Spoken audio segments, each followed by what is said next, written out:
Hello friends and welcome. This is episode 2 of Journey into Fandom, a podcast where I have guests on to discuss what fandoms and communities they're a part of, what their experience has been, what the memes are, and how toxic or wholesome it is.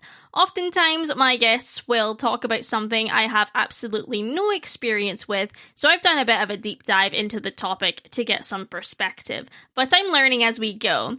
I'm your host, Karis Lunn, and today on the show we have Andy Poulastides on to talk about his involvement in the science fiction community. Andy has 3 podcasts, the Great Derelict, the Grand Prix Podcast, and Into the Expanse, and we had a wonderful chat about the fan cultures of Star Trek, the Expanse, and science fiction in general. From Andy's perspective, getting involved in the world of these properties that he loves and interacting with others is a release and an escape from day-to-day life.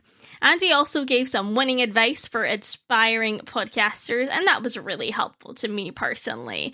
It was an open, honest discussion, and I really hope you enjoy it. Now, without any further ado, please join me on this journey into fandom.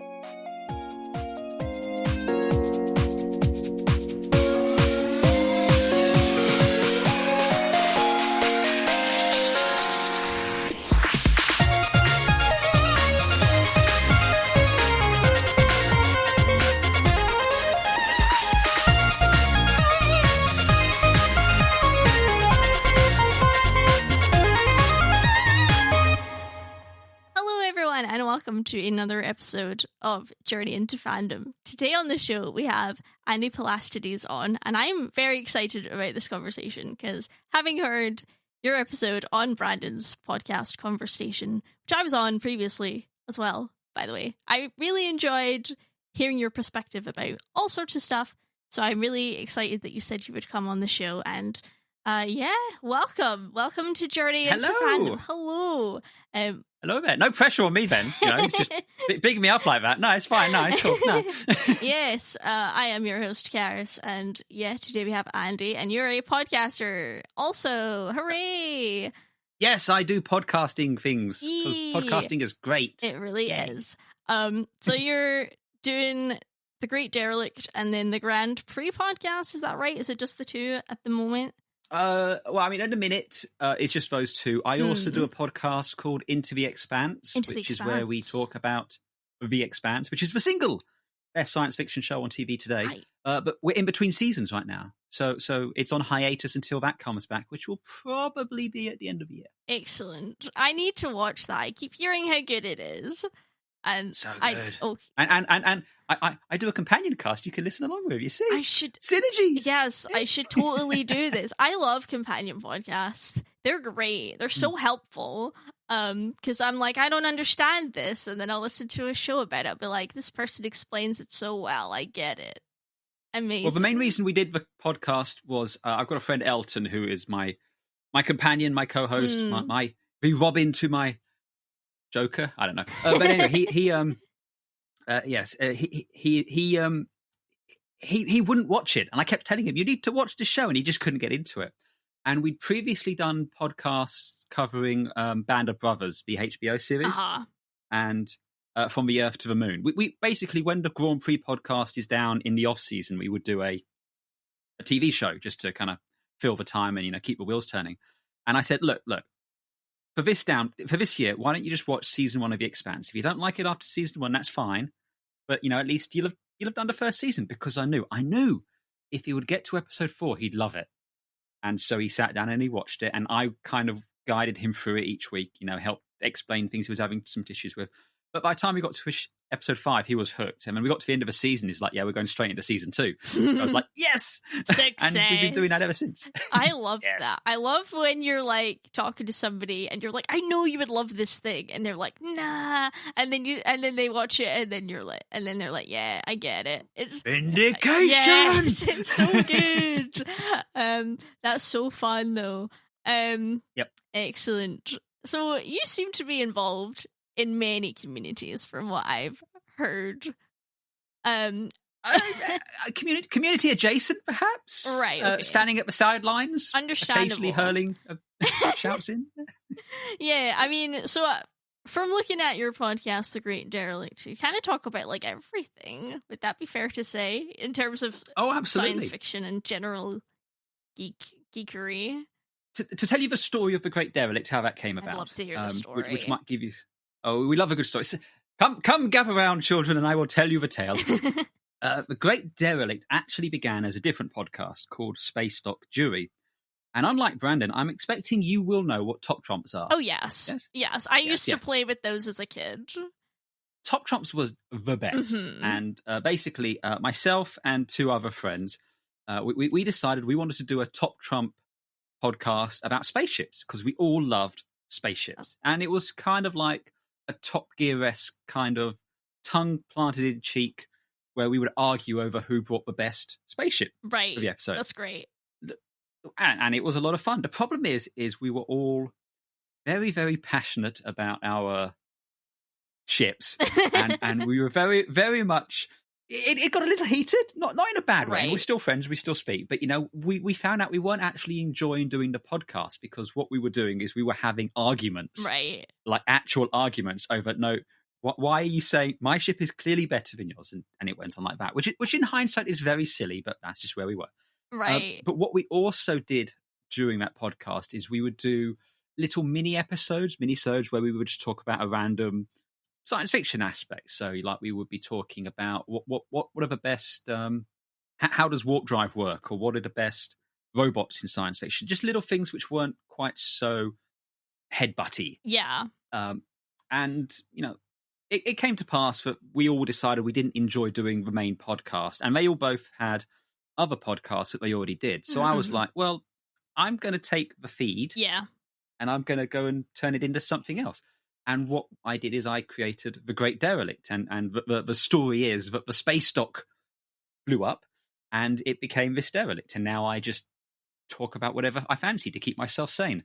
And so I will invite anyone and everyone is welcome to come and talk about anything and everything to do with science fiction, because I find science fiction utterly fascinating in all its aspects and all its little nuances. And I love having conversations with people to talk about it. I love people to bring their passions to me, because the one thing I don't want to do on the Derelict, and I won't do, is I don't do bashing for the sake of bashing. Right. If people want to have a discussion about something that I don't like or they don't like, I'm happy to do that. But I don't want people coming on and just saying, this was terrible, and if you like it, you're terrible, and it's terrible. I'm not interested in that. No. So, yes, The Great Derelict is a podcast where I talk about whatever I feel like. It's very eclectic. It is completely unfocused. The only rules, like I said, are science fiction. That's so fun, though. Like, I really like the idea of just people bring their passion. That's kind of like what the show is supposed to be. I hope. I've only done 2 episodes so far, but yes, because I'm really excited about what makes people excited. And my one thing that you said was, we all get really passionate about our ships. And I was like, people do get passionate about their ships, particularly in the Kingdom Hearts fandom. It's usually, is Kairi and Riku better than Kairi and Sora? Or what have you? So are people shipping their ships? That's my question. It's entirely possible, nay probable. It's an aspect of the fandom I have yet to dive into, but you know what? If that works for you, fill your boots. There's another podcast that I've been on a few times, a friend's podcast, and we've got this running gag there where we don't kink shame, we're kink-clusive. Fair. This is so funny to me. I love my ship so much. Excellent. Yeah, people really do take their ships very seriously, don't they? The shipping wars and comes in many forms, as it seems. Excellent.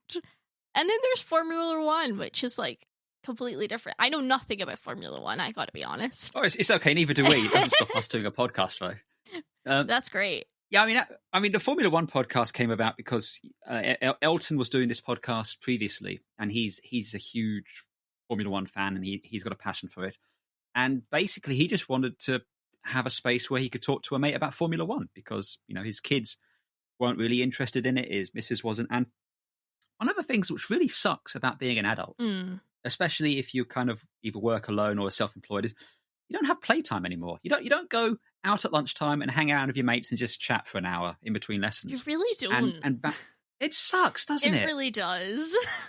And because that kind of space is gone, I mean, yes, you can go to a pub, but, it's, especially when you want to get really geeky and nerdy, you kind of feel a bit self-conscious. You don't have that space to just kind of indulge in your passion and just talk about it freely and liberally. So basically, it was like, I want a venue where I can just talk to my mate about Formula One, and we may as well put it out there. And if other people like it, great. And if they don't, who cares? It's not for them, it's for us.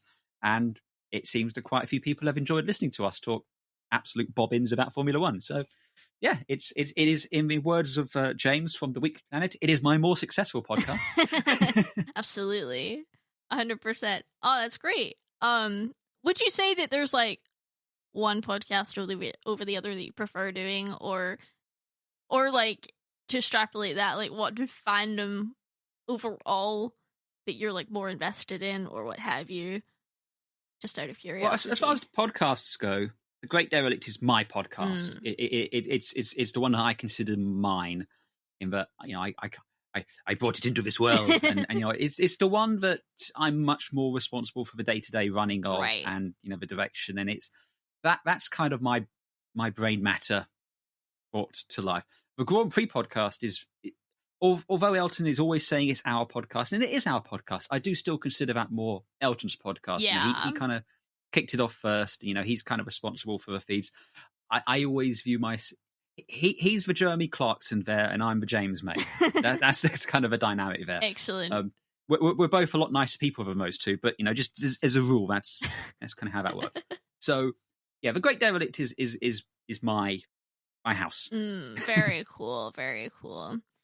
So I listened to the episode that you sent me, the one about mental health and cosplay on it. Ed Talks About Podcast, I believe. Ah, yes. What's the name? That's where the Kinklusive comes from. Yes, but that's nice. Ed's podcast. Yes. It was fascinating. The thing that really resonated with me was when you were chatting about, you were like, oh, this is my Mr. Rogers moment. And you talked about how fandom is like, people are on these ships that are passing in the night, and they make people feel less alone because you can see these little lights around. And I just thought that was beautiful. I just wanted to let you know that. Thank you.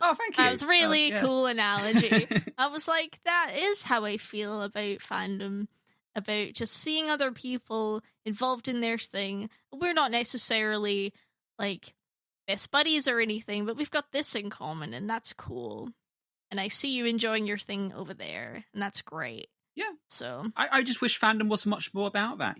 I think there's just, as I said on that podcast and on Brenda's podcast, I think on the whole, fandom is by and large a positive force for good. It is a good thing.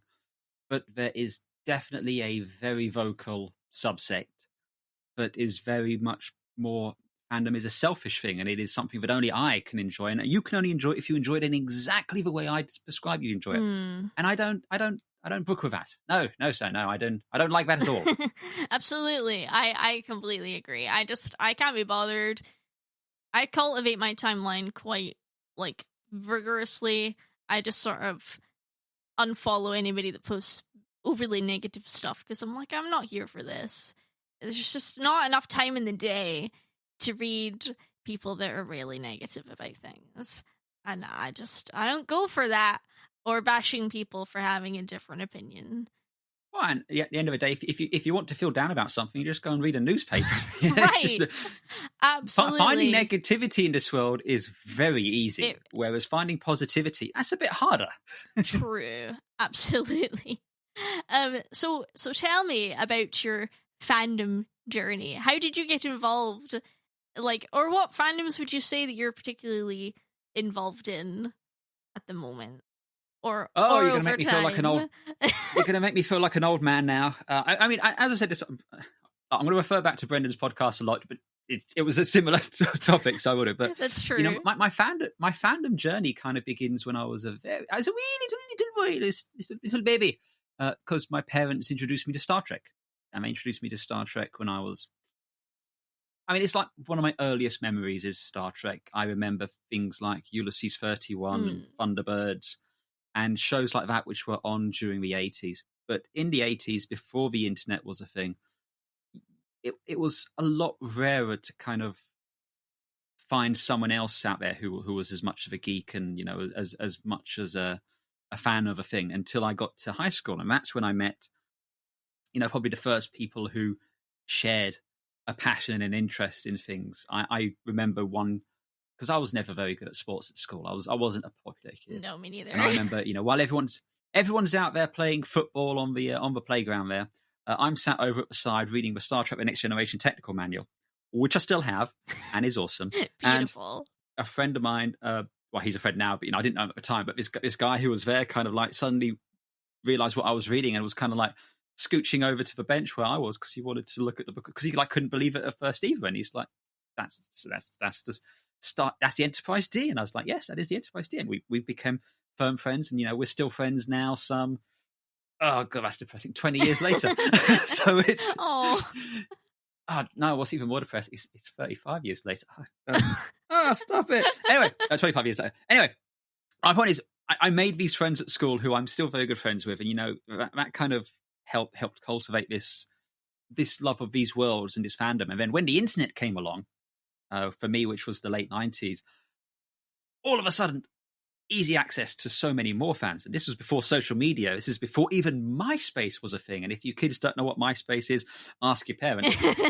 But it was web forums was kind of like the place that you'd meet up. There was news groups and web boards, and I joined one of those, and it was a forum where people would argue, debate over what would win, a Star Destroyer or the Enterprise. Well, which Enterprise? Which Star Destroyer? And I love to dive into that kind of real-world minutiae of it. I'd love to, look and pretend that the Enterprise was a real ship. Well, how does this work? And how does this connect? And how do transporters work? Or, things like Babylon 5, which was so much more realistic because it has Newtonian physics. Yay! Yay!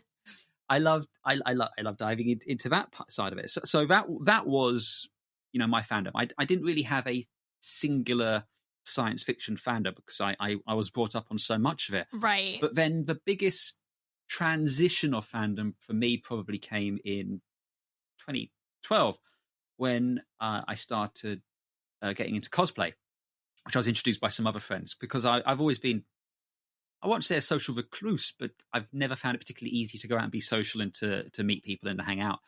Right. But cosplay, I discovered, gives you an out because you're not you are your character. You are disguised, and that was a way for me to go out to attend these cons, which was a lot of fun, and build the costumes, which I love doing. I love being practical and making props and making the costumes, and to go and inhabit these worlds and inhabit these characters, and that was great fun as well. And I've been doing that now for nearly a decade. That's awesome. I've got to stop referencing to years. This is depressing me. I am sorry. That's all right. Yeah, no, that's awesome. I loved forums. Like, I mean, I think they were just on their way out when I started getting into them.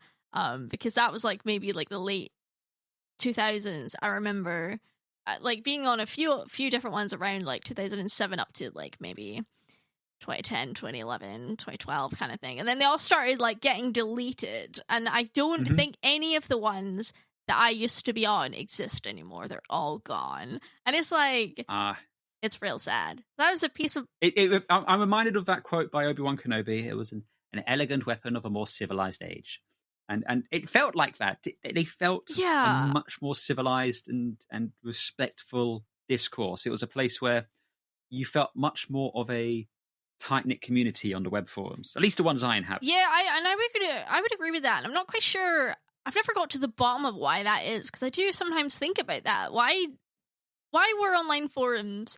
Why did they feel so much more like a community than like social media? And I think it's probably because, I don't know, this is a bit of a theory, but possibly I think the only people looking for those are the really dedicated people that are like, oh, I'm searching for a Star Trek forum. Like, I'm actively looking for this, potentially.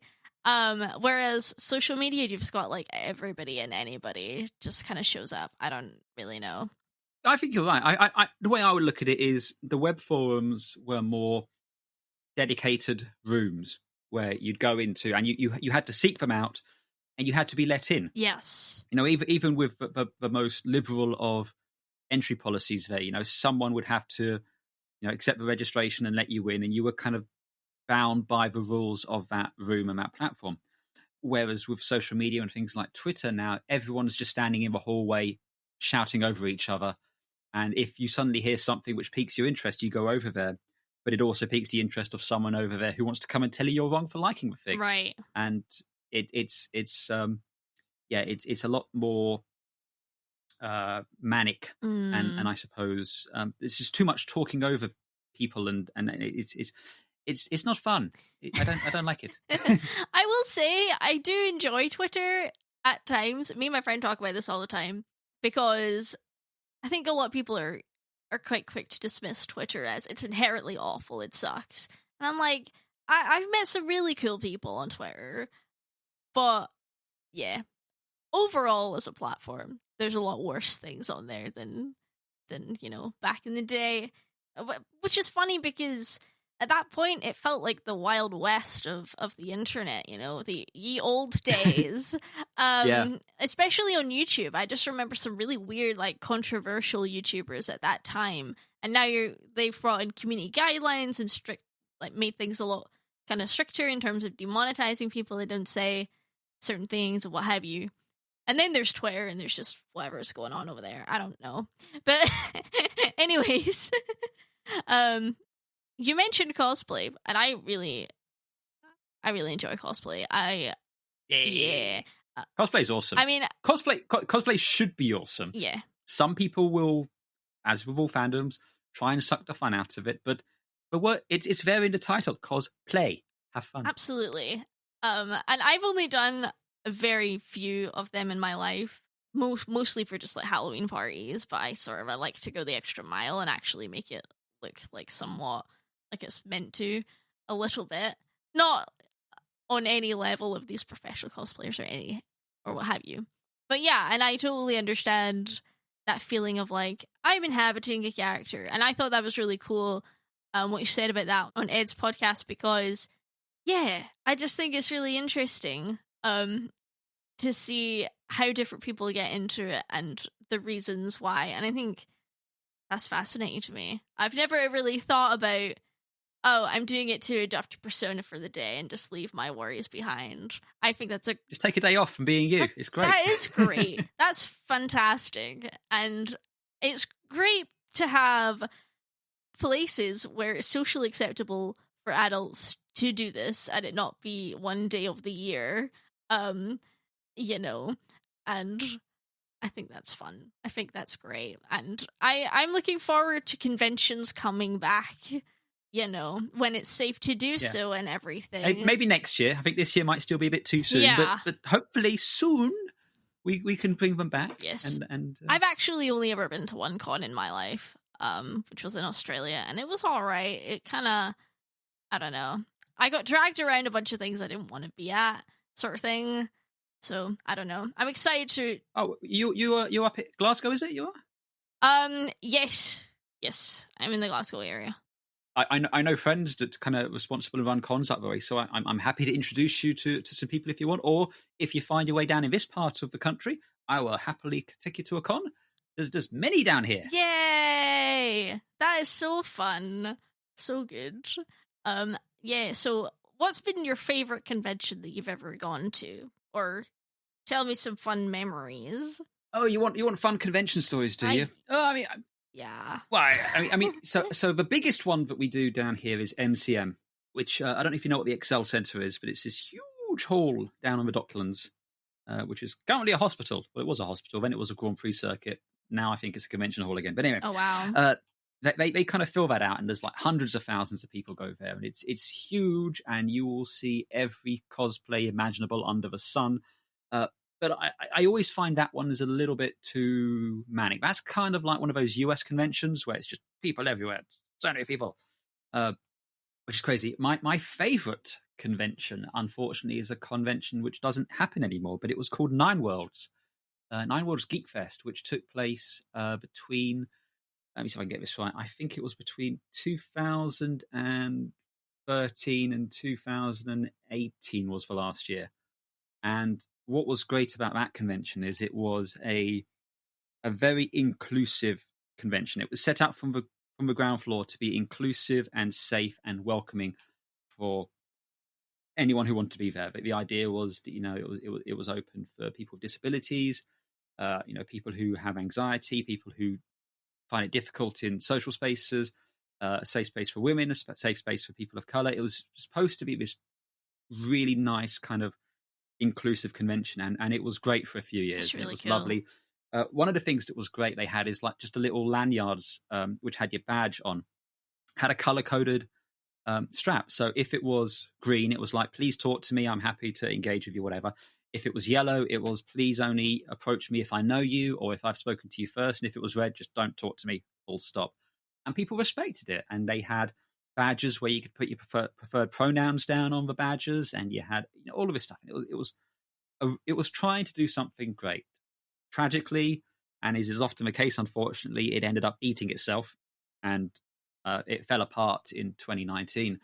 But that was a great one, and that's where they'd have panels and discussions, and it was about a myriad of different things. There was the Bifrost Cabaret, which was so much fun, and a lot of my ideas for the Great Derelict and the kind of conversations I have there started watching panels at Nine Worlds. So that's kind of the genesis of that, and I met great friends there that, again, I'm still friends with to this day. That was my favorite convention. I like those sort of conventions, the more intimate, the more...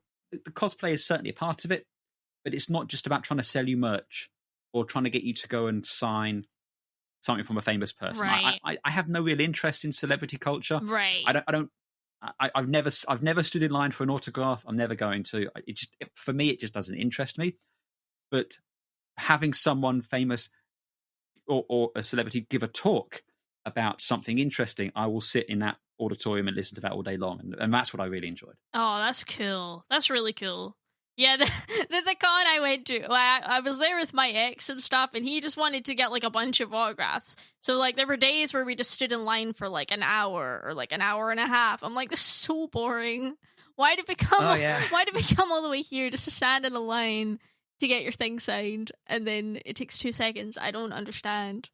And it's not even an interaction with... I mean, you do get some guests who are great and will like talk to you and engage with you, but I'm always like, I don't want to just say, hi, sign it to so-and-so, here's a picture, goodbye.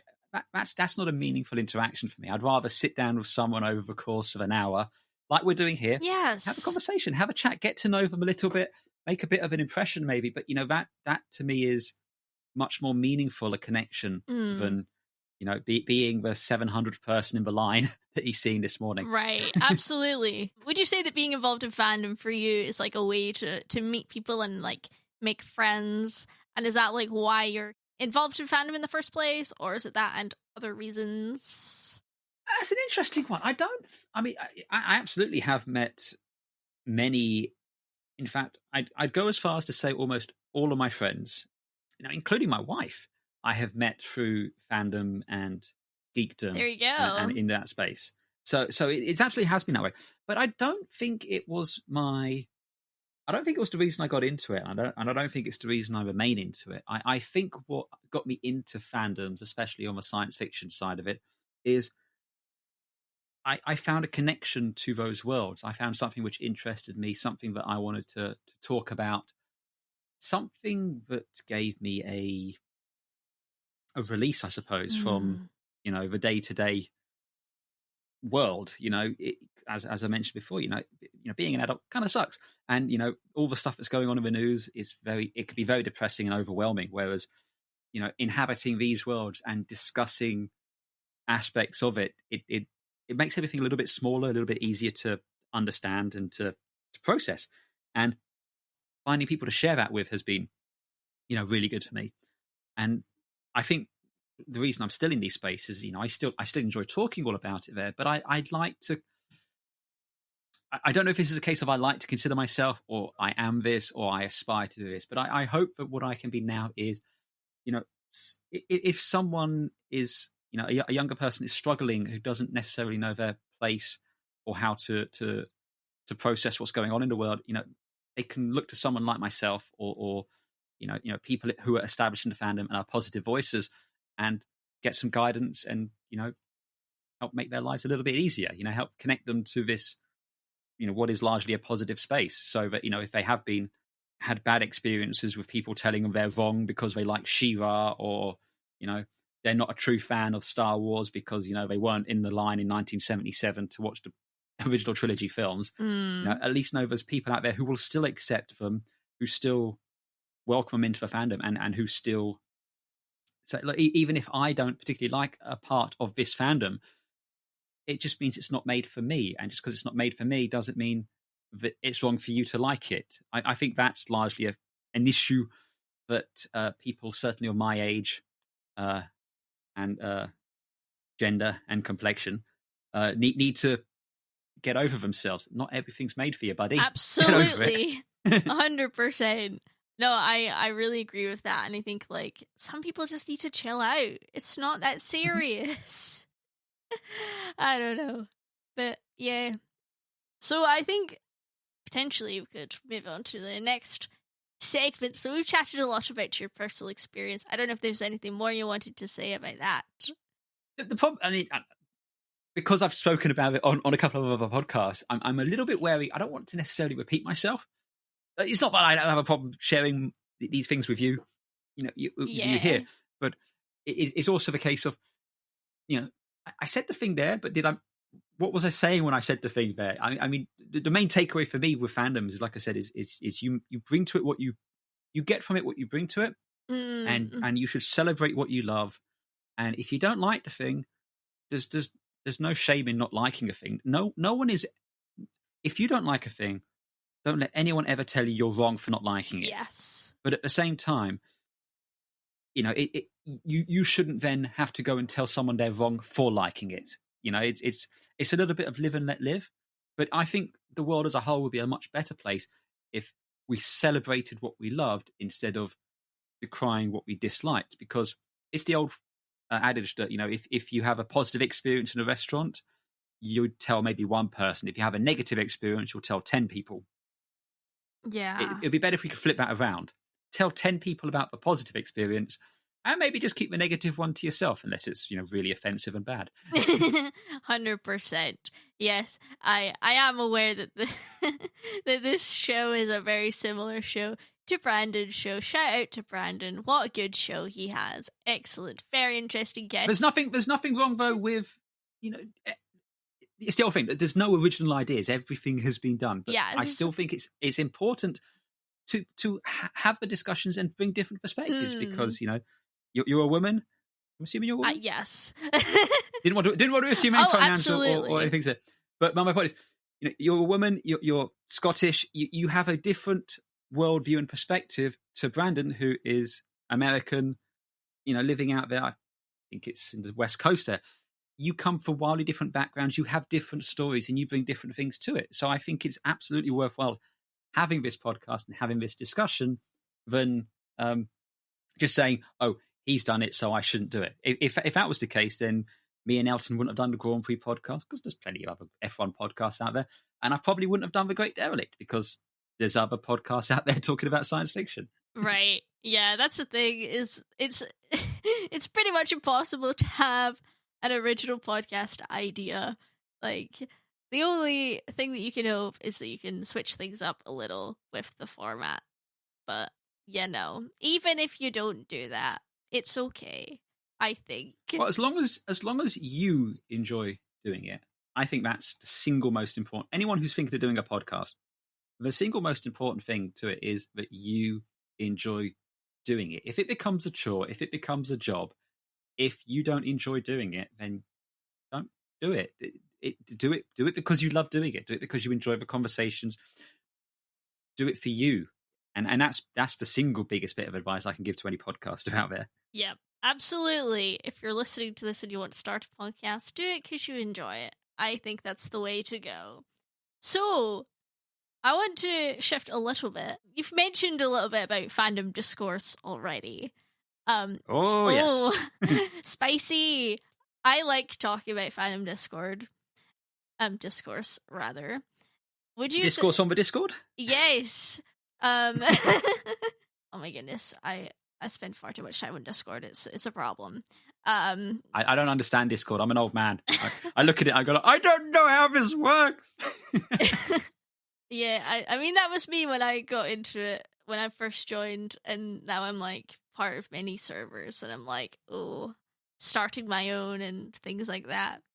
It's a lot of fun, though. There's a lot of cool people on Discord.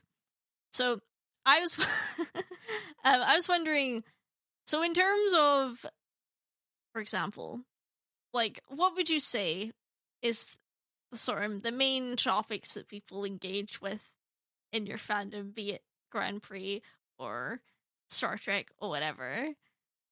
Well, I mean, with Star Trek, the obvious main source of discourse, and I mean discourse in the view of people arguing, it's the dividing line between and I'm finger quoting here, classic Trek being the original series, the movies, Next Generation, Deep Space Nine, Voyager, and Enterprise, and the new Trek, again, finger quotes, which is everything from the 2009 film and include like Discovery and Picard and Lower Decks and Strange New Worlds and all these things which are coming out now.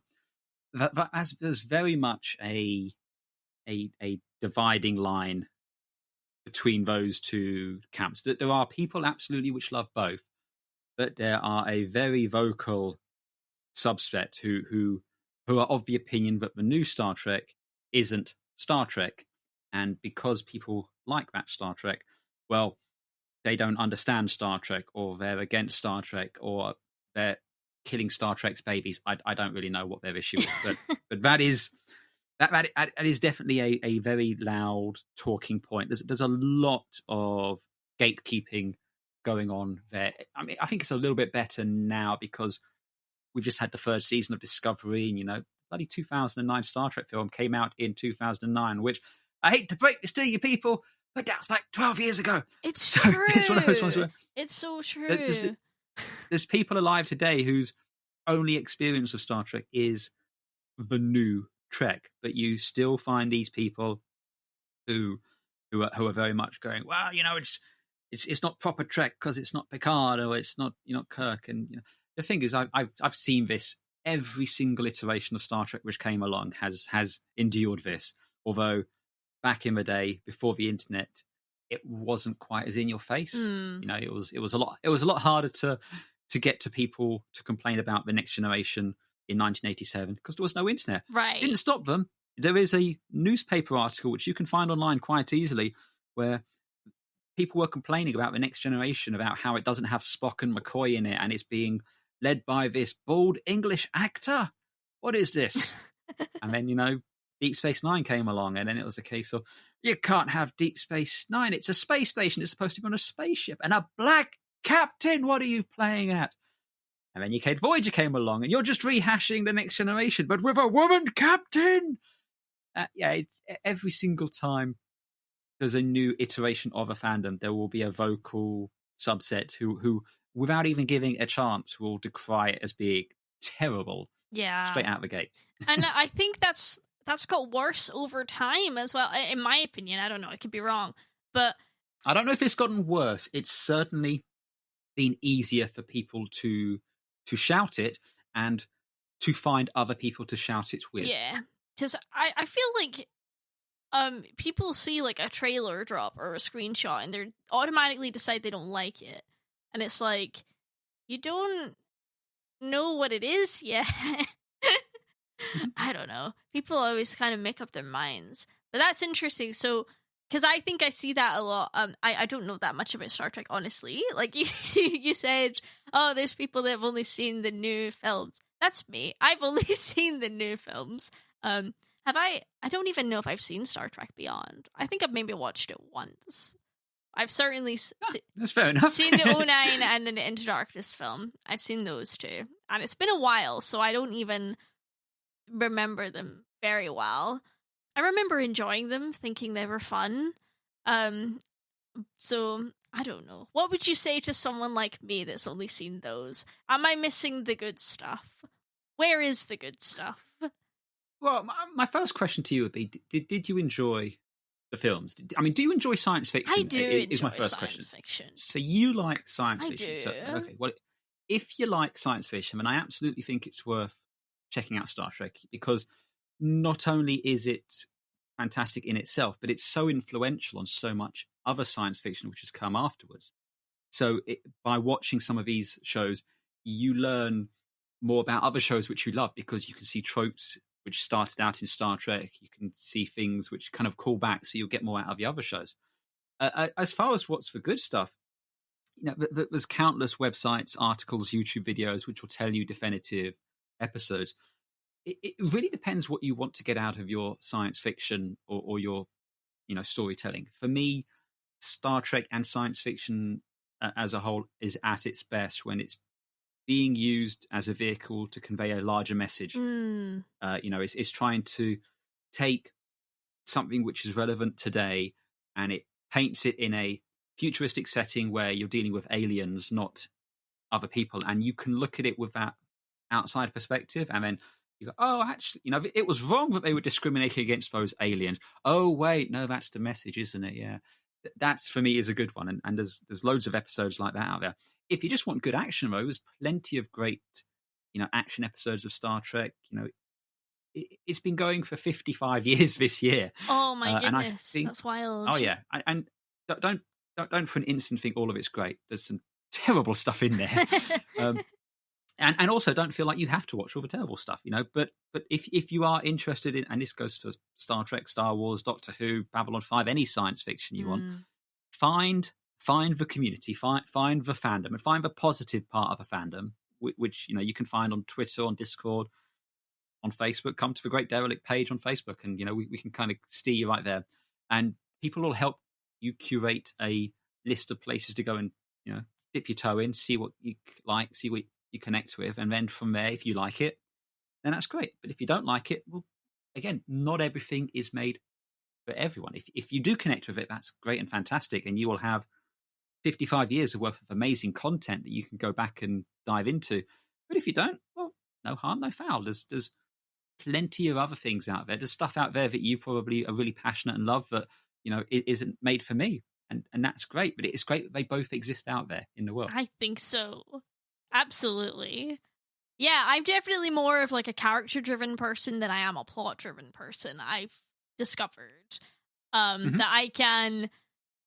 For me, the characters is what makes a show. Like, it can have like pretty mediocre plot, but if I find the characters interesting, I'll still watch it.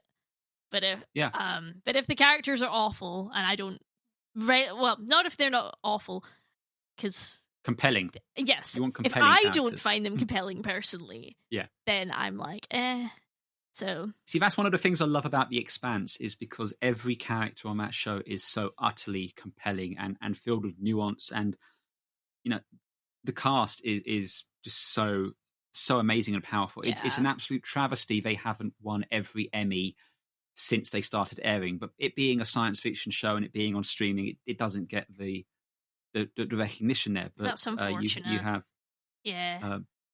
Shuri, I can never pronounce her surname. She's that Iranian actor. Let me just find out how you spell her name properly. So it's Shuri Agdashalu. Okay. I think I've butchered that. when you see her picture, you'll instantly know who it is. But she gives this commanding performance as Christian Avasarala, who is one of the leaders of Earth in there, and it's such an she goes. A very, very minor spoiler, but I'll say in the very first episode, she is effectively torturing a belter, someone who comes from the belt, to get information about a potential terrorist attack. To, by the end of the series, she has a complete reversal, and it's not contrived, and it's not a case of, it's for plot. It's a very natural progression where the character has come around, and you just love seeing it. And she is our queen, and we will worship her. But it is. The Expanse is full of these it's an intelligent show as well. It won't hold your hand while it's telling you these stories, but it's so rewarding to just sit and watch it and just take it all in. I love it. I will absolutely have to check it out, because I'm always looking for shows that everyone in my family would like to sit down and watch, because there's not many of those. My sister's into K-dramas, and my dad just refuses to watch anything that's got subtitles on it. So, yeah, we kind of... Well, my wife is currently going through a K-period drama. Very cool. which is a thing apparently, which is on Netflix. Excellent. But she likes The Expanse as well, so there you go. I will. There might well be crossover. I'll have to have a look. I'll have to check it out. Well, great. Are there any sort of like creators that you follow, at all within your fandom, whether it's like YouTubers or streamers or whoever? Well, with The Expanse, I follow. So The Expanse as a series is based off of a series of novels, and the novels are written by someone attributed as James S.A. Corey, but that's actually a pseudonym for two writers, sorry. And I follow the James S.A. Corey account, which is actually just one of the writers posting from that. And I follow that quite a lot, and that's interesting. And he actually does a podcast with one of the main cast from The Expanse, Wes Chatham. And I really enjoy watching that because it gives a lot of really interesting insight, and it gives some background, and they're just fun people to kind of listen along to and watch on that. On the Star Trek side, I don't really follow anyone in the production side of it, or in terms of the the cast. I follow them, but it's not like I go looking for them. They'll just pop up on my feed now and then. But there's a very, very active Star Trek Twitter community, which is a very positive space, at least the part of it that I'm in, and I enjoy being in that space because again, I met a lot of fans, and it's great. It was just a big convention for Star Trek, and it's been great just kind of seeing all the pictures of people over in Las Vegas in costume, all wearing masks. But it was great kind of seeing them interacting and getting together. There's been a couple of documentaries made recently as well, revisiting Deep Space Nine and Voyager, and there was a lot of fan engagement in those, which was very nice to see people's stories there. In terms of like the wider creating sort of space, I mean, I follow Adam Savage from Tested, okay, because I love making props and doing things like that, and he does these one day builds, which are always great. And you just sit and look at his workshop in absolute envy and go, oh man, all the stuff I think I could make if I had that space, and then realizing that I wouldn't. I'd get lost in it. There's just too much there, too much possibilities. But I enjoy watching him make things, which is always good fun. And yeah, that's kind of it. I mean, as far as other creators and things that I follow on YouTube, I mean, good old Mr. Sunday. Oh, yes. Do enjoy a little bit of James and Meso ranting at the world, going slowly insane, which is always fun. Oh, we love them. They're so good. They are. Podcasts is another thing. I mean, obviously I do podcasts, but I follow a number of other podcasts, some done by friends, some done by people I've kind of discovered, and other creators out there. I listen to Brandon's podcast. I'll listen to this podcast. I'll listen to some that other people have done, guests I've had on the show, other things that interest me. So yeah, I take in a lot of podcasts just, because when I'm out and about with my headphones on, it's either podcast or audiobooks. So that's what I do. Well, thank you. That's cool. I'm excited to launch this show.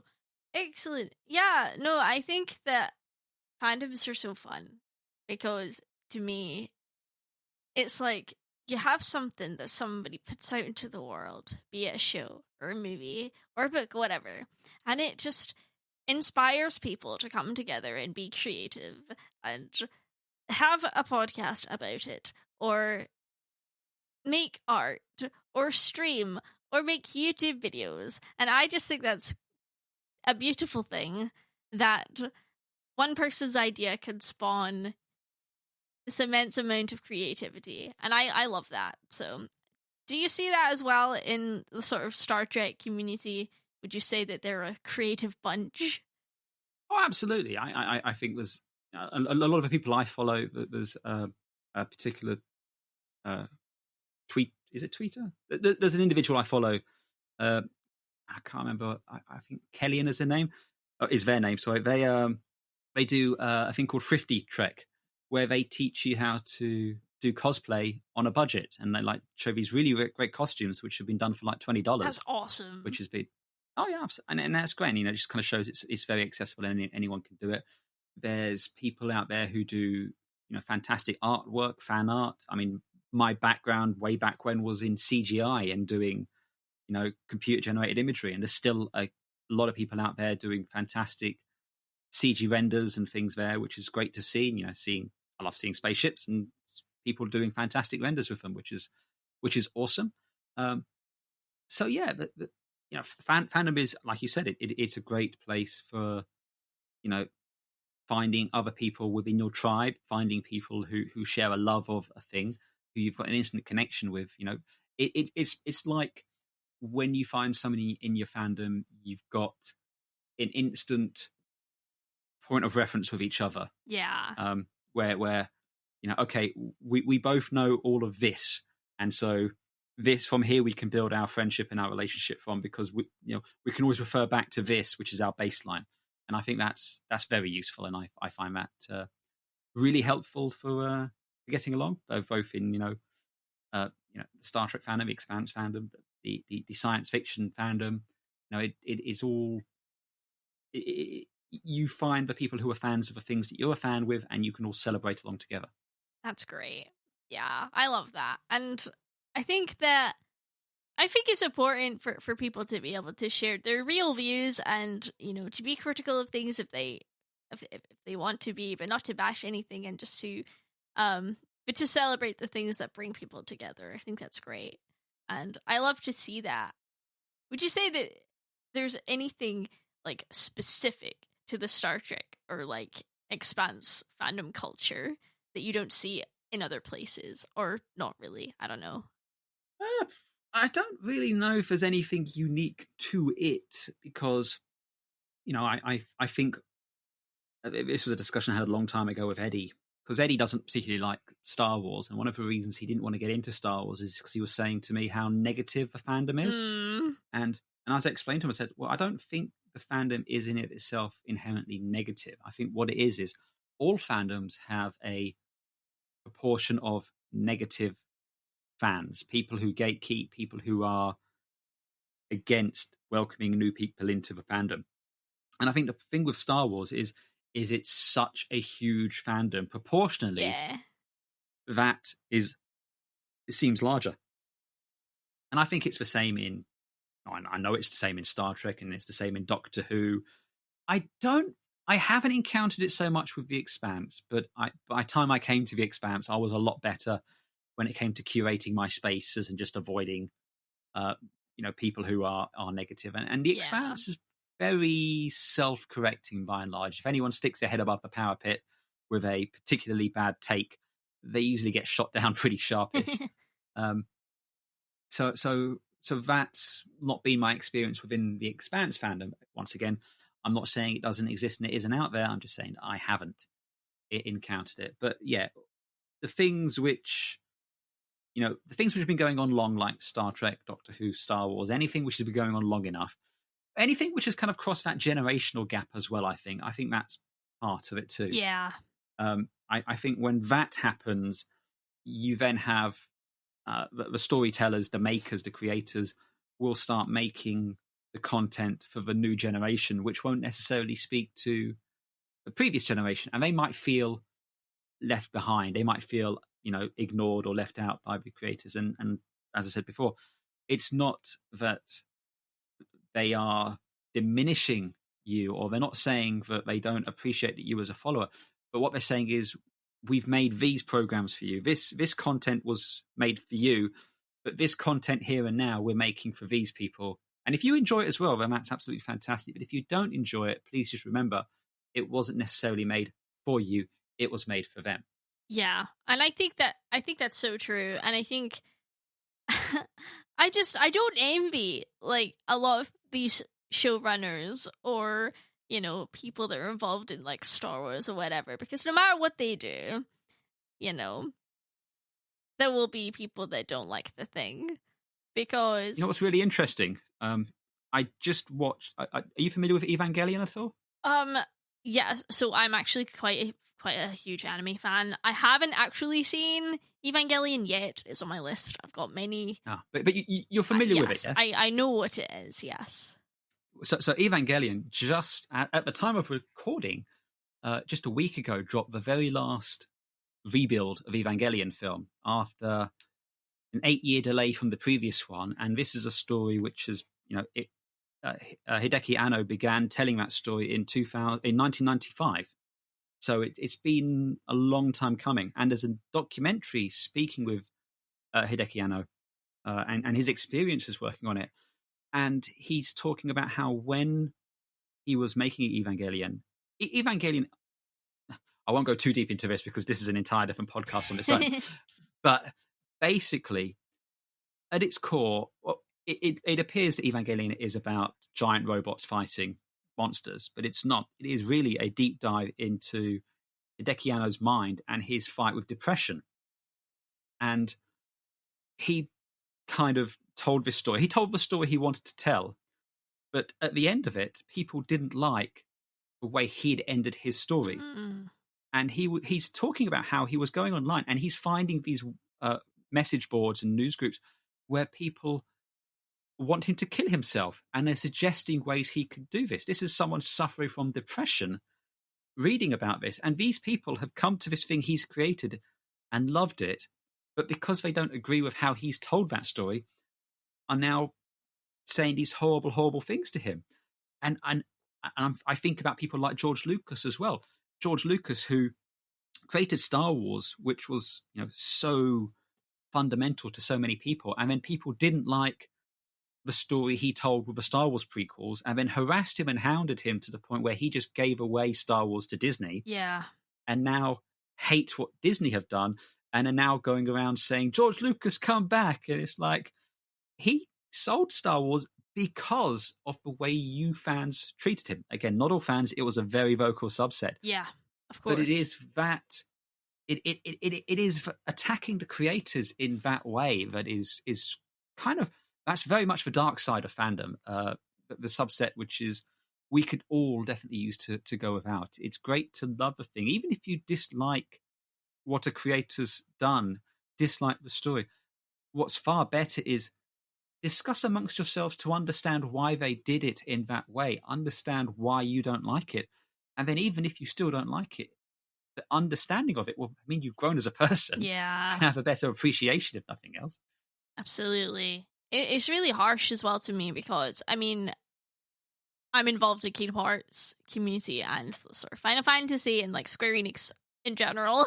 But I just see people bashing Nomura for like every single decision to do with Kingdom Hearts or Final Fantasy or whatever it is that he's up to. And it's like, I don't think he's necessarily making all of these decisions. I don't think that all of this is his fault in quotation marks. Like, not everything is up to that person.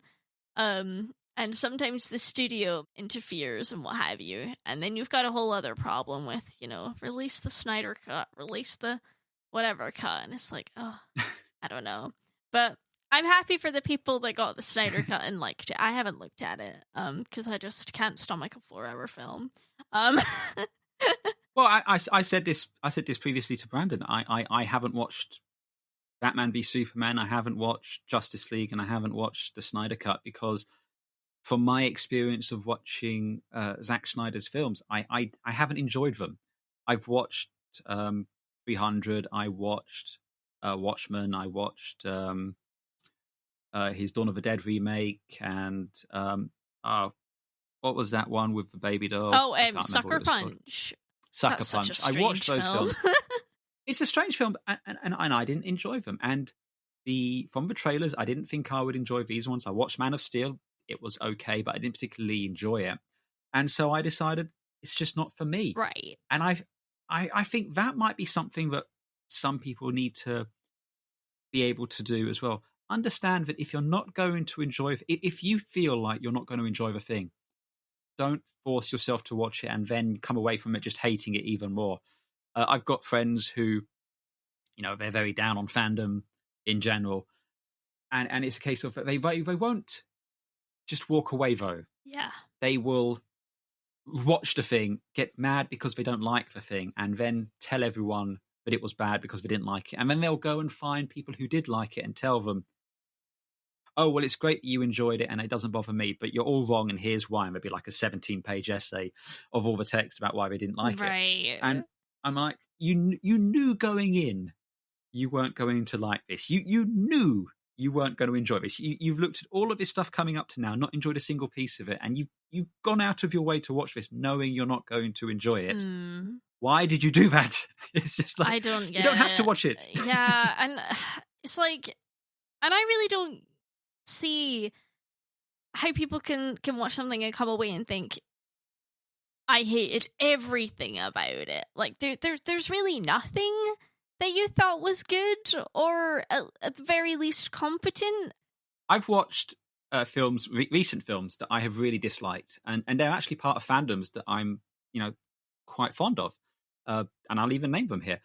Star Trek Into Darkness, I really don't enjoy for a lot of reasons. It's a very competently made film, but it is very clearly not made for me, and I haven't enjoyed this. And there was a time, not too long ago, where I would have gone on a long rant and told everyone who did enjoy it why they were wrong and why it's terrible. And I won't do that anymore because I've grown as a person. I've done some growing, self-reflection, and I've realised that it's fine. It doesn't hurt me. It's I just don't watch it. I've not watched it since. I'm not going to watch it. It's the same with Alien, with Prometheus and Alien Covenant. I'm a massive fan of Alien and Aliens. I really disliked both of those films. I watched both of those films and did not like them. But I've learned that, well, that's fine. If Ridley Scott does another Alien film, odds are I probably won't go and see it. Certainly not straight away. I'll wait until I've seen some reviews and then I'll decide. But I'm not going to lose any sleep about it. And I'm not going to go and... if someone asks me an opinion, I'll tell them. But I'm not going to tell them they're wrong because they do like it. Absolutely. And I mean, I remember liking Star Trek Into Darkness, but that is, again, because I haven't seen any other Star Trek in my life. So, had I done that, I probably would have a different opinion. So, all of these things are a result of, culture and worldview and prior knowledge and so on. Yeah. But it's like, I can acknowledge that there are huge problems with the Star Wars sequel trilogy as a whole. But I will say this, each individual film, Force Awakens, Last Jedi, and even Rise of Skywalker, that's one I like the least. But I do like all of them. I do like them individually. As a trilogy, I think it's... I don't know.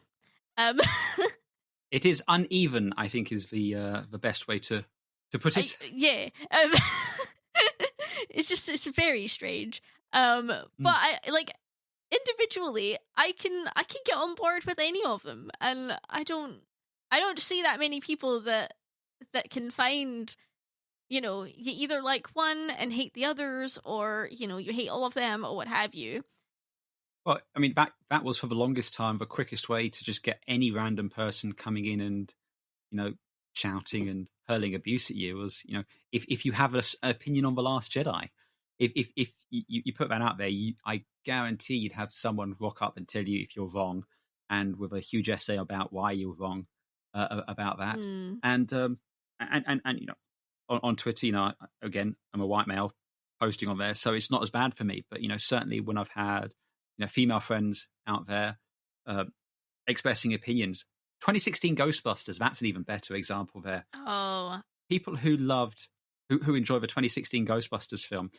You had these people just coming out of the woodwork to shout them down and tell them why they were wrong and why it was a terrible film and why Sony were using the misogyny just to excuse it being a terrible film. And that whole experience really did put me off the Ghostbuster fandom for a little while.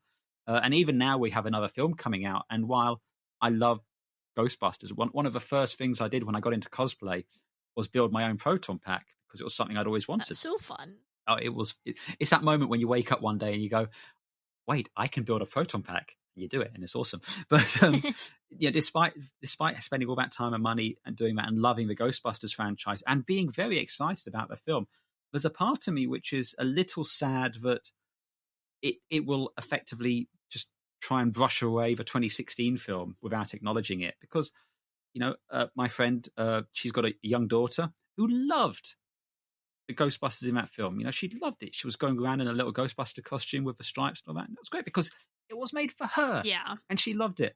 And, I kind of hate the fact that now, I don't know if they are excited, but they go to this new Ghostbusters film now, and they're not going to see Holtzman. They're not going to see Chris Hemsworth's character. I can't remember the names of her, but you're not going to see these characters from that film in it, because a load of man babies of my generation, of my age, cried that it wasn't what they wanted it to be, and it was never going to be what they wanted it to be, and that kind of got washed away. That's a shame. I hope this film is good, and I'm looking forward to seeing it, but it's tinged with that little bit of sadness that other people, fans of that film, aren't being given a chance to continue that film's story or journey. Yeah, and I think it's I think nostalgia is a difficult beast, because I think on the one hand, everybody's nostalgic about things, and we've all got memories of, I was this age when I found it, and I really spoke to me, and then this film comes along and they try to do something else and something different, and the nostalgia shows up and is like, actually, this isn't what I remember. It comes back to that sense of entitlement and ownership, because I'm not saying that film was perfect in any way. There's problems with that film. Oh, of course. I haven't the messaging seen from it, the studio. So. Well, the messaging from the studio was terrible. I'm not saying that the 2016 Ghostbusters film was in any way a perfect film, but it was clearly not made for people who had been brought up on the original Ghostbusters film. Yeah. And maybe it was a mistake to brand it as a Ghostbusters film. I can't comment there, but it was not made for them. It was made for a new generation, a younger generation. And the people it wasn't made for sulked about it an awful lot, and as a result, that got canned. And we're seeing that now we've seen that with every Star Wars iteration. When the prequels came out, the people, fans of the original trilogy, were like, "This is the worst thing ever. We hate it." And then when the sequel trilogy came out, all of a sudden now you have a lot of people saying, well, the prequels were just so good and they were George's vision and he was a visionary, and this is terrible and it's Disney and we hate it. And I'm sure that in 15 to 20 years, when Disney kick out another bunch of Star Wars films, there'll be people saying the sequel trilogy was the greatest thing ever and this is ruining it. I don't doubt it. Yeah, I do think, I do wonder about the whole nostalgia trip that's constantly fueling everything right now in the media. We've got Stranger Things and we've got Cobra Kai and like all of these shows. I love both of those shows, but many others that are, a callback to a different time where life was simpler. And it's like, there were problems in the 80s also. You're absolutely right. The nostalgia is a very powerful tool, and the studios have figured out how to weaponize it. And even the Marvel things, the Marvel Cinematic Universe, they're all basically pulling from comic books, which were through the 60s, 70s, and 80s, all these stories, even into the 90s now. It is all nostalgia. It's very rare and difficult to get a new property, an IP, as they say, out there, because they won't give it the chance if it isn't an already fully established brand. They want the guaranteed quick buck, and that's just a bit of a shame. And that's why something like The Expanse was such a delight, because it kind of went from book to TV show in maybe the space of 5 years or something. And there's other stories and things. I'm a big fan of the Red Rising book series. Okay, I don't know if you are familiar with that. I've heard of it. I think I'm very eager that if they're able to make that into some sort of a Netflix show or streaming thing, that's potentially quite exciting. But like you said, it's all the more likely we're just going to get Jaws reboot or E.T. reboot or something like that. Yeah, which is unfortunate. However, there are gems out there. I recently watched Bumblebee for the first time and thought it was great. I really liked it. It's fun, and isn't it? It's fun. Another random sci-fi movie opinion I have. I heckin' love the 2017 Power Rangers movie. No one likes it. I thought it was great. It's just a random film that I really enjoyed. That was fun, and but that's probably, again, because I never watched the Power Rangers growing up. So it wasn't necessarily the same tonally. Well, it wasn't the same tonally. But I enjoyed it a lot, and I thought it was a lot of fun. So that's awesome, though, because it was made for you, because you enjoyed it, and that's what's great. That is what's great. I mean, and because of that, because you haven't, and this is what a lot of people don't seem to realize as well. Because of that film, you've already said you had no connection to Power Rangers outside of that. You now have an awareness of that franchise. You might have felt like going and checking some of that out and dive deeper into the fandom. I'm not assuming either way, but you might have done. There was a terrible, and I finger quote terrible, Judge Dredd film which came out in '95, starring Sylvester Stallone. I knew you'd say that. Which is objectively awful. I love it. It is cheesy as hell. It is ridiculous. He's walking around in a massive codpiece. He takes his helmet off. Judge Dredd fans hate that film. Hate it. But you know what that film did? I saw that film without any real knowledge or understanding of the character when I was 12, I think. And I loved it. I loved the film. And because of that, I dived into the comic series and the franchise, and I became a fan of the comics and the character and the series. And I understand the problems with that film compared to later interpretations. And the 2012 film with Carl Urban is vastly superior in every way. But I still love the 95 film, and I wouldn't have discovered the rest of that fandom without that film.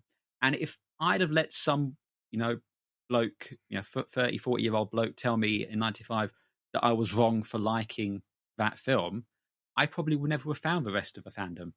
But I did. And that's why it's important to just let people like what they like. That's beautiful. I love when people are just unashamed to enjoy the thing, even if it's quote-unquote objectively bad. It's like, I don't care. Just have a good time. And I think that's an excellent place, probably, to finish up. So thank you so much, Andy, for coming on. Is there anything that you would like to say? Any closing remarks? Anything that you'd like to plug also at all? Oh, well, firstly, thank you for inviting me. It's been a delight. It's been a pleasure. Thank I love you. Talking to people on podcasts and hopefully helping people to kind of embrace your fandoms and your love of a thing. I've said this elsewhere, but I'll say it again. I don't think there's any such thing as a guilty pleasure. Revel in the things that give you joy, because we live in a little bit of a dumpster fire of a world right now. Yeah. And so if a thing gives you joy, embrace it, love it, go and shout it from the rooftops and say how much you love the thing. Because I think, if we were all just more positive about the things we loved and less negative about the things we didn't like, we would all be in a generally better place. I think so. I definitely so too. As far as things to plug, well, as we've alluded to, I do podcasts, and if you want to listen to me ramble about random anything and anything to do with science fiction, you can find me on the Great Derelict, and also on the Grand Prix Podcast, where we talk about Formula One, and also on Into the Expanse when we come back, which will be, I don't know, December time maybe. Yay! But all of those can be found at rogue2media.com, and I've got a Facebook page as well. But I'll give show notes, and you can put them down there and look at stuff. I will. I'm on Twitter at Andy3E, where you can come and find me. I don't post a huge amount of stuff. I retweet things and chat to people, but yeah, I'm over there. Come say hi. I'm on Instagram as well, but it's just random pictures of pretty things that I've taken. Excellent. Amazing. And we will put all those links in the show notes. Wonderful. Thank you again for coming on this journey into fandom and for guiding me into the world of Star Trek and The Expanse. I'm absolutely going to check out The Expanse. It sounds awesome. I have actually played The Expanse RPG, fun fact. Right. Can I give you a really fun fact about The Expanse then? Yes, before we go. Absolutely. But The Expanse started out, it was conceived as a computer game, and they couldn't find a publisher, so they then reworked it as an RPG. And when they were playing it as a tabletop playing game, a desktop, like a Dungeons and Dragons thing. That's what I played before. The first 4 people who were playing it, the character names, James Holden, Naomi Nagata, Amos Burton, and Alex Kamal. Those are the names of the main stars, or main characters in the Expanse TV show, because when they decided to adapt it to books, they took those character names and used them as the characters in the story as well. So there you go. That's amazing. Yeah. That's awesome. And it just goes to show, don't give, if you have a dream, an endeavor, something you're trying to do, and it doesn't work out the way you initially plan, don't give up. Keep pushing it. Keep trying to tell your stories. Stories are important, and tell your story. They really are. Excellent. That's beautiful. So fun. So profound. Yay! Yes. Thank you so much, Andy. Appreciate it. And yeah, we will see you next time for the next episode. So that was Andy Poulastides. This interview was so much fun. I really enjoyed our discussion. Next week we will have Stephen White from the Super Mega Crash Bros Turbo podcast and the Cinema Salsa podcast, and he's gonna come on and talk about fan communities of video games in general and what's going on in the industry. My name is Karis. You can follow Journey Into Fandom on Twitter at J_into_fandom. I am on Twitter at Karison_Ford. You can also join the official Discord for all my podcasts, Kingdom Minds, Retrospective, and Journey Into Fandom. Thank you for listening. Bye-bye.